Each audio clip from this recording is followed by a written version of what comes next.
Cette présentation sera consacrée à l'Oulipo. Commençons d'abord, en citant Raymond Queneau, par dire ce que l'Oulipo n'est pas. Ainsi, ce n'est pas un mouvement littéraire, ce n'est pas un séminaire scientifique, et ce n'est pas de la littérature aléatoire. Mais alors, qu'est-ce que c'est ? Le terme Oulipo, mystérieux en lui-même, cache en fait 3 mots. Ainsi, il signifie « ouvroir de littérature potentielle ».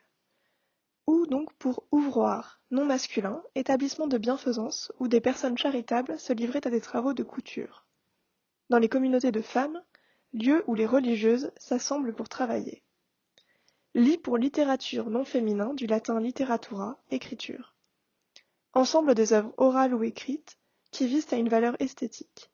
Métier, travail de l'écrivain. Péjorativement, ce qui est artificiel s'oppose à la réalité. Enfin, po pour potentiel, adjectif du latin potens, potentis, puissant, qui existe en puissance, virtuellement, donc une énergie potentielle. En linguistique, se dit d'un mode qui indique la possibilité d'une action. Énergie potentielle en physique, énergie possédée par un corps, par un système physique, du fait de sa position, de son état. Si l'on associe l'Oulipo à Raymond Queneau, c'est d'une part parce qu'il en est la figure la plus célèbre, et de l'autre parce que l'idée de la fondation du groupe est venue après un colloque qui lui était consacré, en septembre 1960, à Cerisy-la-Salle. C'est François Le Lyonnais qui suggère à Raymond Queneau la création du groupe. Le groupe est donc fondé le 24 novembre 1960. Certes, Raymond Queneau et François Le Lyonnais sont les membres fondateurs. Toutefois, lorsque le groupe se forme, une revendication d'égalité entre les membres est énoncée. Il n'est donc pas très oulipien de ne citer que Queneau lorsqu'on évoque la création de l'Oulipo, mais il faut citer également Noël Arnaud, Jacques Benz, Claude Berge, Jacques Duchâteau, Latisse, Jean Lescure, François Le Lyonnais, Jean Queval et Albert-Marie Schmitt.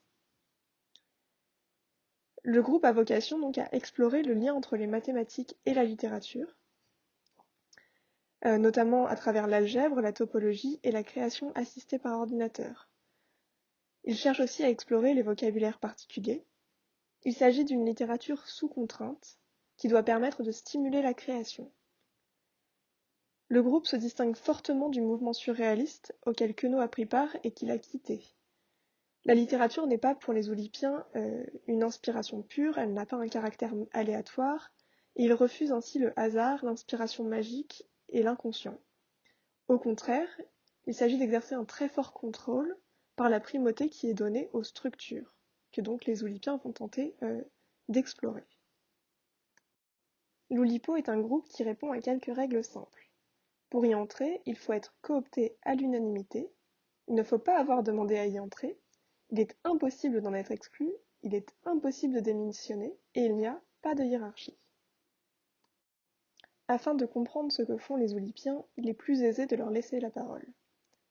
Comme l'écrivent Marcel Benabou et Jacques Roubaud sur le site de l'Oulipo, que font les oulipiens, les membres de l'Oulipo, Calvino, Pérec, Marcel Duchamp et autres, mathématiciens et littérateurs mathématiciens et mathématiciens littérateurs? Ils travaillent. Certes, mais à quoi? À faire avancer la LIPO. Certes, mais comment? En inventant des contraintes. Des contraintes nouvelles et anciennes, difficiles et moins difficiles et trop difficiles. La littérature oulipienne est une littérature sous contrainte. Autrement dit par les oulipiens lors de la réunion du 17 avril 1961, les oulipiens sont donc des rats qui ont à construire le labyrinthe dont ils se proposent de sortir. C'est-à-dire, si l'on comprend bien, des gens qui s'imposent des contraintes dont ils doivent se dépêtrer. Comment faire donc de la littérature potentielle et où trouver les contraintes? François Le Lyonnais explicite les 2 mouvements propres à la littérature potentielle. Il y a 2 lipos, une analytique et une synthétique. La lipo analytique recherche des possibilités qui se trouvent chez certains auteurs sans qu'ils y aient pensé. La lipo synthétique constitue la grande mission de l'Oulipo. Il s'agit d'ouvrir de nouvelles possibilités, inconnues des anciens auteurs. En résumé, l'anoulipisme est voué à la découverte, le saint-oulipisme à l'invention. Ainsi, on repère bien donc ce double mouvement, d'un côté l'analyse et de l'autre la synthèse. Du côté de l'analyse, on a donc la recherche dans les textes anciens de possibilités nouvelles, qui sont reprises donc à la manière par exemple du chanton qui consiste à emprunter des morceaux d'autres œuvres et à les réarranger de façon à créer un texte nouveau, ce qu'a pu faire notamment Jacques Roubaud. Et du côté de la synthèse, c'est la vocation essentielle de l'Oulipo, puisqu'elle permet d'ouvrir de nouvelles voies inconnues de nos prédécesseurs à la littérature. On trouve par exemple le S+7 de Lescure ou les 100 000 milliards de poèmes de Raymond Queneau, qui seront détaillés plus loin dans cette présentation. On trouve également le haikai booléen, imaginé à partir du calcul booléen, et qui illustre bien donc le rapport entre littérature et mathématiques que se propose de mettre en place l'Oulipo. Nous pouvons donc résumer avec François Le Lyonnais et Raymond Queneau les objectifs de l'Oulipo. Le but de la littérature potentielle est de fournir aux écrivains futurs des techniques nouvelles qui puissent réserver l'inspiration de leur affectivité. On voit bien donc le primat établi par François Le Lyonnais de la technique sur l'inspiration. L'Oulipo a pour but de découvrir des structures nouvelles et de donner pour chaque structure des exemples en petite quantité. Pour Raymond Queneau, il s'agit de fournir des formes au bon usage qu'on peut faire de la littérature. Nous appelons littérature potentielle la recherche de formes, de structures nouvelles et qui pourront être utilisées par les écrivains de la façon qu'il leur plaira. Le but donc de l'Oulipo est un but de recherche, de création de formes. En quelque sorte, le groupe prétend fournir des outils aux écrivains futurs et non principalement des œuvres. Cependant, bien sûr, la mise en application des contraintes, à titre d'exemple, crée des œuvres. Voyons donc maintenant quelques exemples emblématiques des contraintes pratiquées par l'Oulipo. Le S+7, inventé par Lescure, est un procédé donc qui consiste à repérer un substantif dans un texte et à le remplacer par le 7e substantif consécutif dans le dictionnaire. Cela donne, pour la transformation de la cigale et la fourmi, la simèse et la fraction. Le lipogramme, c'est une écriture qui est dictée par l'interdiction d'utiliser une lettre. Ainsi, cette définition peut être un lipogramme en W. Comme exemple célèbre fourni par l'Oulipo, il y a la réécriture en lipogrammant E des chats de Baudelaire qui devient nos chats, et de la même façon un lipogrammant E sur voyelle de Rimbaud qui devient vocalisation. La littérature définitionnelle, dans un texte donné, on substitue à chaque mot signifiant sa définition dans le dictionnaire. Le chat a bu le lait devient donc le mammifère carnivore digitigrade domestique a avalé un liquide blanc d'une saveur douce fourni par les femelles des mammifères. C'est un exemple emprunté à Raymond Queneau. Les exercices et la recherche de structures donnent parfois lieu à des publications qui illustrent la mise en application d'une contrainte à l'échelle d'une œuvre. Ainsi, en 1961, Raymond Queneau fait paraître les 100 000 milliards de poèmes. Il s'agit d'un recueil composé de 10 sonnets découpés en 14 languettes, donc autant que de vers, et que le lecteur peut manipuler afin de créer 10 puissance 14 poèmes différents.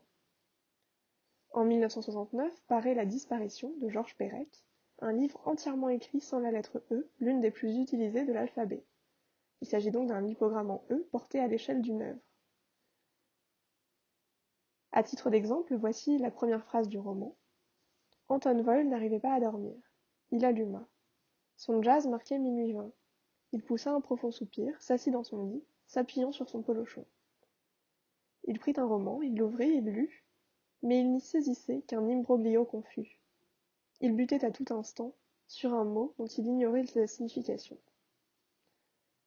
En 1967 paraît le recueil de Jacques Roubaud qui emprunte son titre au symbole mathématique appartient à. Il s'agit d'un recueil composé sur le principe du jeu de Go, qui comporte donc 361 textes qui correspondent aux 180 pions blancs et aux 180 pions noirs. Vous pouvez trouver un extrait de ce recueil dans votre brochure, il s'agit du texte 87. Il existe évidemment bien d'autres œuvres publiées dont je ne parle pas ici. Mais la littérature n'est pas le seul terrain d'investigation et il existe des ouvroirs multiples. Ainsi l'Oulipo est l'ouvroir de littérature potentielle policière. Loupimpo, l'ouvroir de peinture potentielle, Loucipo, l'ouvroir de cinéma potentiel, Loumupo, l'ouvroir de musique potentielle, Loutrapo, l'ouvroir de théâtre potentiel, Loucuipo, l'ouvroir de cuisine potentielle, et encore bien d'autres qui continuent à être inventés aujourd'hui. L'Oulipo est en effet un groupe qui est encore actif aujourd'hui et qui continue de produire de la littérature. Si l'émission oulipienne de France Culture Les Papous dans la tête a pris fin, de nombreuses publications et de nombreux événements continuent d'arriver. Ainsi, en 2020, le prix Goncourt a été attribué à Hervé Letellier pour l'Anomalie, Hervé Letellier étant un membre de l'Oulipo.